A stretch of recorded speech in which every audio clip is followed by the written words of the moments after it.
তো আজকের এই ক্লাসে আমরা শুরু করব জ্যামিতির কিছু গুরুত্বপূর্ণ 2 নম্বরের কোয়েশ্চেন।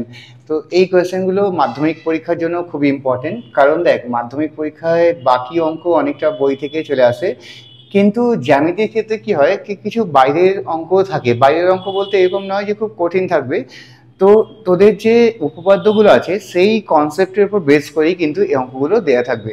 তো আমরা যদি 100-150 অঙ্ক এরকম প্র্যাকটিস করতে পারি তাহলেই আশা করি যে আমরা এই যে এক্সট্রা জ্যামিতি মানে একটা উপপাদ্যের প্রয়োগ আর 2 নম্বর বা 1 নম্বরের যে প্রশ্নগুলো থাকবে সেটা এর মধ্যে থেকেই পেয়ে যাব।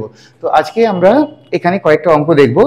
যেমন দেখ, প্রথম অঙ্কটা কি দেওয়া আছে, এখানে বলা আছে যে 10 সেন্টিমিটার দৈর্ঘ্যের ব্যাসার্ধের দুটি সমান বৃত্ত পরস্পরকে ছেদ করে। এখন আমরা যদি নিয়ে নিই এখানে একটা এই বৃত্ত ধরে নিই, একটা ও কেন্দ্রীয় বৃত্ত, আর একটা নিলাম পি কেন্দ্রীয় বৃত্ত। এবার এই ও আর পি কেন্দ্রীয় বৃত্ত দুটি পরস্পরকে ছেদ করেছে। এখানে দেখ লেখা আছে পরস্পরকে ছেদ করে, অর্থাৎ এরা পরস্পরকে এ এবং বি বিন্দুতে পরস্পরকে ছেদ করেছে। ক্লিয়ার? এবার কি বলেছে যে তাদের সাধারণ জ্যায়ের দৈর্ঘ্য 12 সেন্টিমিটার। আচ্ছা, এবার সাধারণ জ্যা কাকে বলে প্রথমে আমাদের জানতে হবে। জ্যা কি? আশা করি তোরা সবাই জানিস, মানে আশা করি না শিওর এবারটা যে জানিসই, কিন্তু তাও আমি একবার এখানে বলে দিচ্ছি।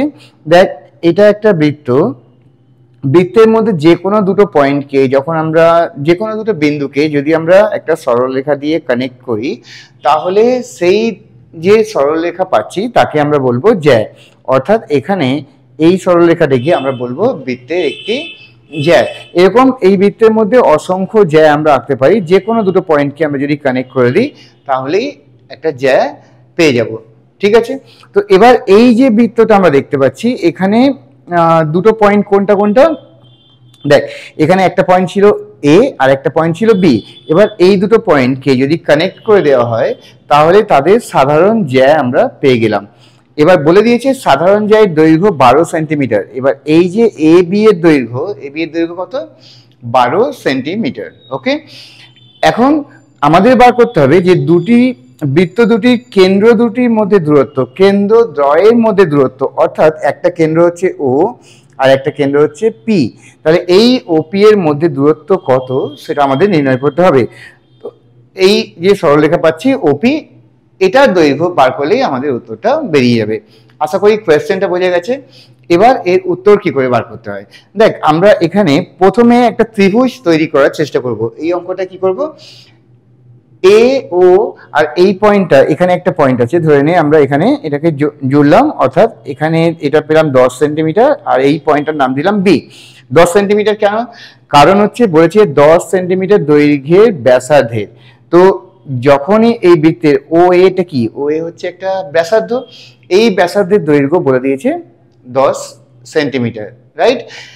এবার আমরা যে ত্রিভুজটা পেলাম এ ও বি ত্রিভুজ, এই যে ত্রিভুজটা আমরা দেখতে পাচ্ছি এখানে, এই ত্রিভুজটা থেকে আমরা কি কি জানতে পারছি। দেখ, এইটা হচ্ছে ও বি, এই ও বিটা হবে এ বি এর ওপর লম্ব, এবং যখনই লম্ব হবে, কারণ দেখ এটা যে দূরত্ব বলছে, এই যে দূরত্বটা আমরা বার করতে চাইছি ওপি, দূরত্ব বলতে সবসময় লম্ব দৈর্ঘ্যকেই বোঝানো হয়। কারণ দূরত্ব কখনো এইরকম ভাবে হয় না, আমি যদি এ আর বি এর দূরত্ব বার করতে বলি আমাকে সবসময় লম্ব দূরত্ব বার করতে হবে। তো এখানে আমরা বলতে পারি যে ও বি হচ্ছে এ বি, ও বি হচ্ছে এ বি এর সাথে বি হবে না, এটা বি অলরেডি আছে, এখানটা আমরা লিখতে পারি এক্স। ওকে, এটাকে আমরা এক্স করে নিই। তো ও এক্স হবে এ বি এর উপর লম্ব। ক্লিয়ার? এখন যদি এ বি এই ও এক্সটা এ বি এর উপর লম্ব হয়, তাহলে এই জ্যাকে কি করবে, এই যে এ বি জ্যা, একে এ সমদ্বিখণ্ডিত করবে, মানে দুটো ভাগে ভাগ করবে, সমান দুটো ভাগে ভাগ করবে। অর্থাৎ আমরা এই দিকে যে পার্টটা পাচ্ছি এটা হবে 12-র অর্ধেক, কারণ এ বি মানে যদি 12 হয় তাহলে এ এক্স কত হবে, 6, আর এটাও হবে 6। তো এখন আমার নিচেরটা দরকার নেই, আমার এই দিকেটা দরকার। তো আমরা প্রথমে এই ত্রিভুজটাকে এই পাশে নিয়ে আসি। তো যে ত্রিভুজটা আমরা এখন দেখতে পাচ্ছিলাম এখানে ছিল, এটাকে আবার আমরা নিয়ে আসলাম পাশে আমাদের হিসাবের সুবিধার জন্য। এবার দেখ এখানে এটা ছিল কত, 10, আর এটা কত ছিল, 6। এবার এটা যদি একটা সমকোণী ত্রিভুজ হয়, কারণ আমি আগেই বলেছি ওবিটা হচ্ছে লম্ব, তো লম্ব যদি হয় তাহলে এই সমকোণী ত্রিভুজের এই 10টা হবে অতিভুজ, এটা হবে লম্ব, আর এটা হবে কি ভূমি। আমরা ধরে নিচ্ছি এটার মান এক্স। এখন আমরা যদি ফর্মুলাটা ইউজ করি, ত্রিভুজ এ বি সি থেকে পাই এবিসি থেকে কি পাচ্ছি, অতিভুজ স্কোয়ার সমান লম্ব স্কোয়ার প্লাস ভূমি স্কোয়ার। তাহলে অতিভুজ মানে কত, এও, এটা স্কোয়ার, আর লম্ব স্কোয়ার মানে কত, এবি, তাহলে লিখবো এবি এর স্কোয়ার, আর প্লাস ভূমি মানে কত, ওবি, তাহলে আমরা লিখবো ভূমি ওবি এর স্কোয়ার। ক্লিয়ার? এবার আমরা এখানে মানগুলো বসিয়ে দেবো। এ ওর মান কত আছে, 10, তার মানে এখানে লিখে দেবো 10 স্কোয়ার। তারপরে এ বি এর মান কত আছে, 6, এটাকে লিখবো 6 স্কোয়ার।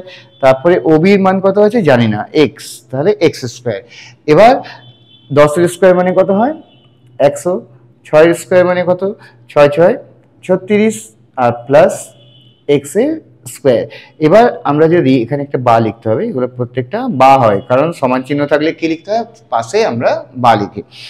তাহলে এক্স 100টাকে থাক, আর এই 36কে যদি আমরা বাঁ দিকে নিয়ে আসি তাহলে -36 হয়ে যাবে, এখানে এক্স স্কোয়ার, অর্থাৎ আমরা এখানে পেলাম 64 সমান সমান এক্স স্কোয়ার। অতএব এক্স স্কোয়ারের মান যদি 64 হয় তাহলে এক্স এর মান কত হবে, এক্স এর মান হবে √64। এখানে প্লাস মাইনাস দেওয়ার দরকার, কিন্তু যেহেতু দৈর্ঘ্য মাইনাসে হতে পারে না, মানে যে কোনো দূরত্ব মাইনাসে তো হতে পারে না, তাই আমরা এটা প্লাসই নেব, মাইনাসটাকে ইগনোর করব।